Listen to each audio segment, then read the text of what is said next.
Anger wires your brain for action.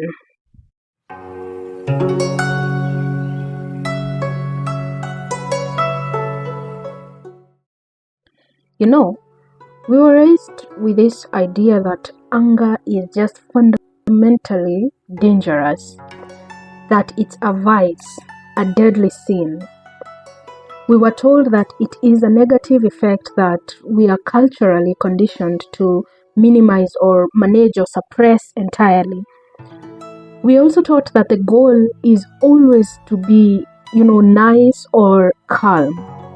And that conditioning, while it probably came from a good place or a desire for social harmony, it's actively preventing millions of people from accessing a really critical piece of their psychological hardware.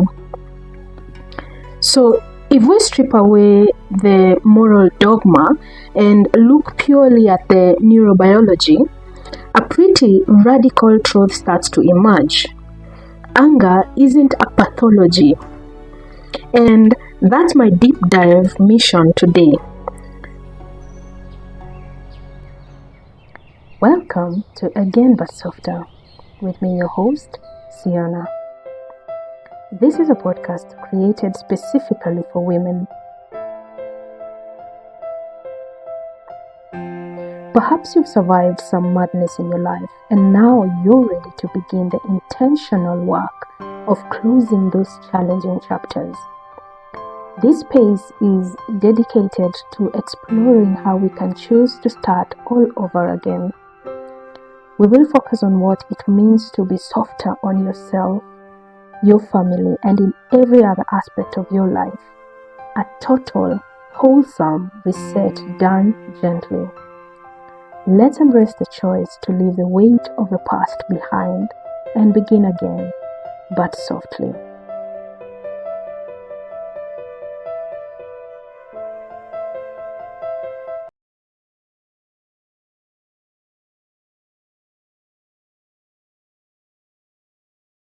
I remember speaking to some friends this past month who have really gone through loads of crap with their employer. Well, now their former employer. And while doing that, I realized that asking them to maintain this form of righteous anger in order to propel them forward not only worked as some form of good advice to them, but that same advice has also fueled me to start figuring out what I actually want and need to do in order to see some changes in my life. So when we are talking about this righteous anger, it really is not about theology. It has nothing to do with theology.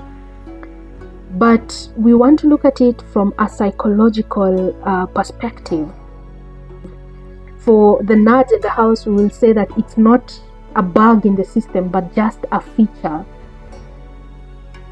We think about this righteous anger as the biological substrate or the bedrock of agency.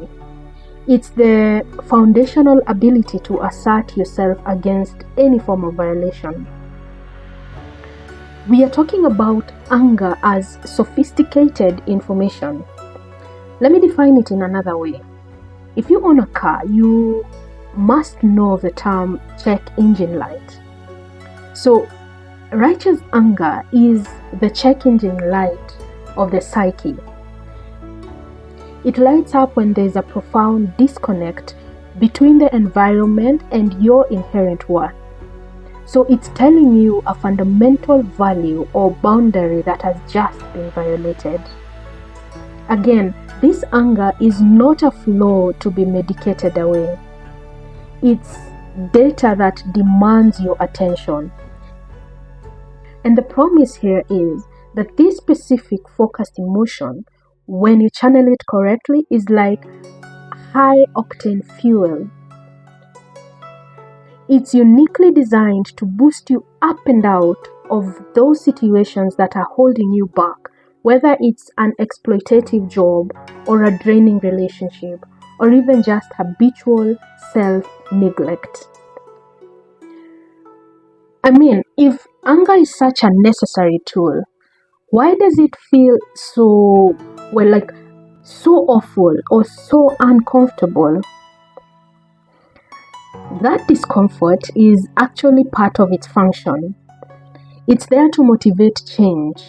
Okay, the best way to understand this is accepting that this emotion has evolved over time to be a social negotiation tool. Well, think about it. If someone in your social group constantly disregards your welfare or violates your boundary, anger is the mechanism that raises the cost of that disregard. It's like a non-verbal physiological message that says, hey, treating me this way is about to become way more trouble than you're worth. And that's exactly it. This demands that the terms of that relationship be recalibrated. The discomfort you feel, that's the metabolic energy you need to either reinforce that recalibration or just get up and leave the negotiation entirely. It's the rejection of being devalued. This brings us to the critical failure in how we usually think about emotions. Normally, we just lump them all together.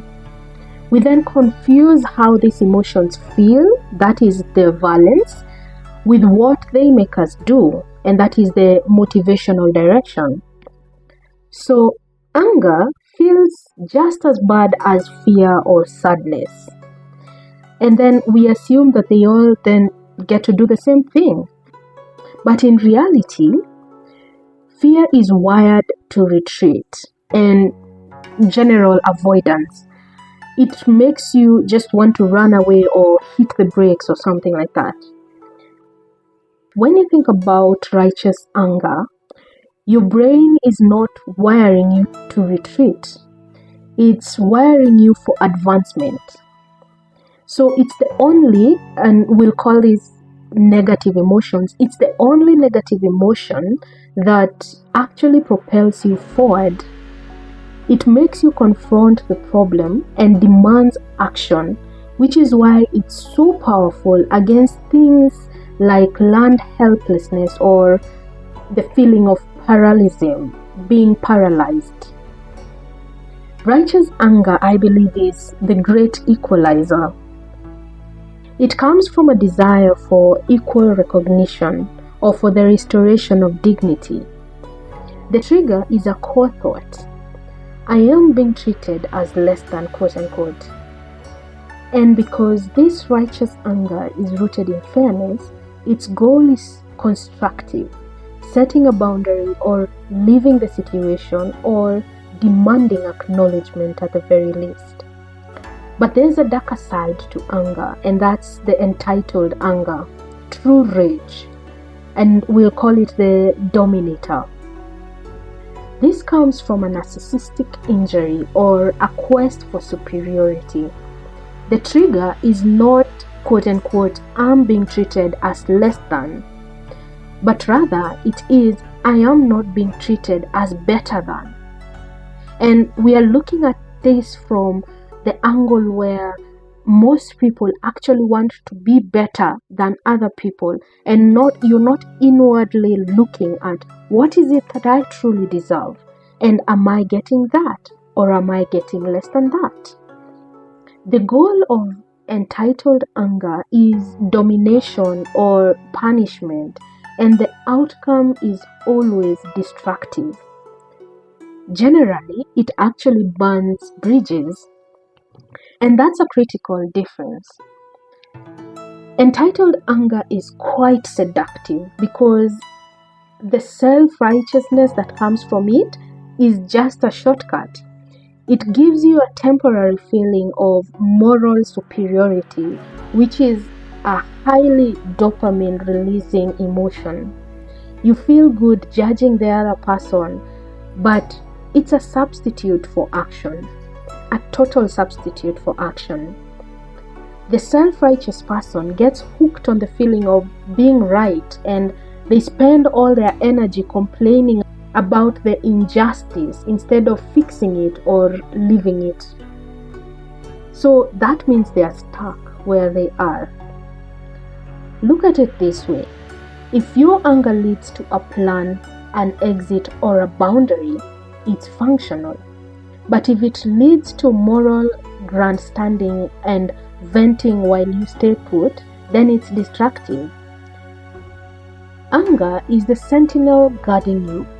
It's the somatic markers, the heat, the jaw tension, or that energy that is in your hands at one point. And that's your first data point. You want to be in the Goldilocks zone. Maybe a 4 to a 7 on the anger meter. High enough to motivate you, but low enough that you don't lose cognitive control. Because if you hit a 9 or 10 in the Goldilocks zone, you lose that left frontal activation and just default to raw aggression. A lot of listeners might confuse this building anger with just general anxiety. They feel the physical arousal and their instinct is to shut it down. And it is a common mistake because the initial feeling could be similar. But remember, anxiety triggers the inhibition system. It stops the action, but anger demands this action. Righteous anger in this case, it demands this action. So there's a diagnostic question that you need to ask yourself. This is a very simple but a very vital one. If I wasn't afraid of the consequences, and if I felt completely safe, what would I do right now? If the answer is to hide or apologize, it's probably fear, right? But if the answer is to speak up or demand better or leave, then the core emotion is righteous anger, and it requires assertion. You have to address the anger first, and that's a powerful filter. So now we've defined the feeling. We've confirmed that when it's righteous anger, we have the intense heat. So how do we convert this heat into strategic motion? For that, we can use one of two models or techniques. The first one we'll call the RIDE model or technique. And RIDE stands for recognize, identify, describe, and express. The first one, which is recognize, is bodily awareness. And this involves detecting the physical precursors of anger. The critical moment of power is the gap between the somatic sensation and the behavioral reaction. Recognizing that, quote unquote, I am in a state of arousal allows the prefrontal cortex to remain online. Number two, we have identifying. So once you recognize, the emotion must be labeled accurately, and you'll have to tell yourself, I'm angry. And when you know this, you have to ask yourself, what is this anger telling you? Is it a crossed boundary, or is it an unmet need, or is it a violation of a value you hold dear? The differentiation is this anger masking fear, hurt, or shame? If it's masking fear, the solution is just reassurance. But if it's masking righteous anger, the solution is probably assertion. The third step is describing, and this involves articulating the cause without resorting to generalizing the blame. This shifts the brain from the emotional center to the linguistic logical center. And I am a victim of this. I generally react before describing exactly what is causing the anger. So the technique here is describing what has caused the anger. For example, you would say, I am angry, or I feel angry because my request for a raise was ignored despite my performance metric. And that's a very soft way of understanding why you're angry at any one point. And this keeps the anger focused on the situation that needs changing and not on the character, in this case, maybe your boss or your partner, who is the antagonist in that specific case. And the fourth step here is the expression, the up and out phase. The energy is released now not through explosion but through assertive action. Assertiveness is the expression of anger with respect for the rights of others. It's the middle path between being passive and being aggressive. This might look like handing in a resignation letter, setting an unnegotiable boundary, or physically removing yourself from a situation, a room, or a partnership. The second technique, I'll call it the rain technique, which is a mindful approach to volatility. For moments when anger feels overwhelming and threatens to tip the rage or shut down the cognitive process, this technique serves as a cooling mechanism. It preserves the insight of the anger while reducing the volatility. RAIN stands for recognize. Again, you have to recognize that the emotion you're feeling is anger and not fear. Then you have to allow yourself not to suppress it and not to judge it. You have to allow yourself to feel the anger. Then you have to investigate. Be curious why you feel the way you feel. Why is the anger so strong? And what does that anger need me to do? That's investigation. And finally, you have to nurture it. I am having this feeling of anger, but I am not the anger. These are the psychological or mantras you have to keep telling yourself so that you become the user of this emotion and not a victim of the emotion. One of the most profound applications of righteous anger is its role in ending toxic dynamics, whether in romantic relationships or family systems or work or partnerships.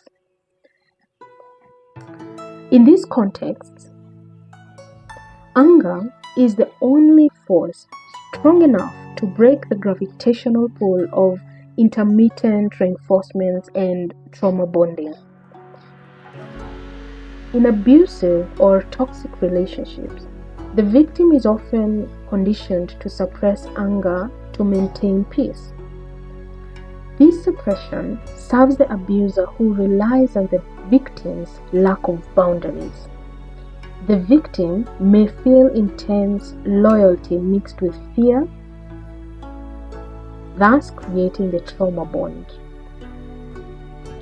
Recovery from narcissistic abuse often involves a phase of intense, almost volcanic rage, and that is not regression. It is a sign of healing actually. It signifies the rebuilding of self. The anger indicates that the immune system of the psyche is finally rejecting the virus of abuse.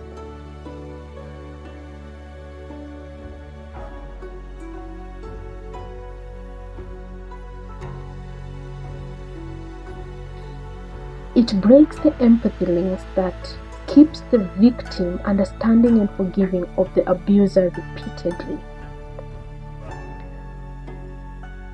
For example, maintaining the no contact with a toxic ex-partner is excruciatingly difficult due to withdrawal symptoms, quite similar to drug addiction.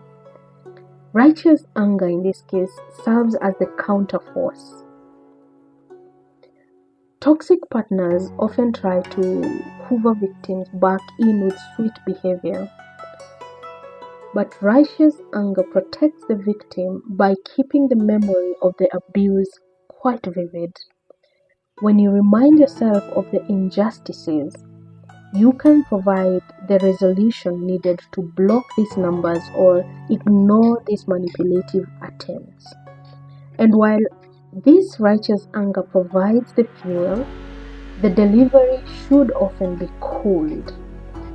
In dangerous dynamics, expressing hot rage can escalate to violence. The most effective use of righteous anger is often the cold exit, using the energy to execute a meticulously planned departure. That is, you pack your bags while they are away, secure your finances, and leave, rather than having heated confrontations.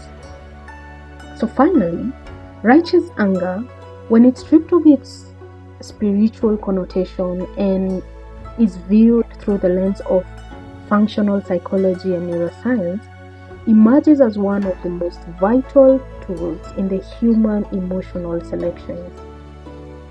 It is not a sin to be confessed or a pathology to be cured. It is a biological capability to be mastered.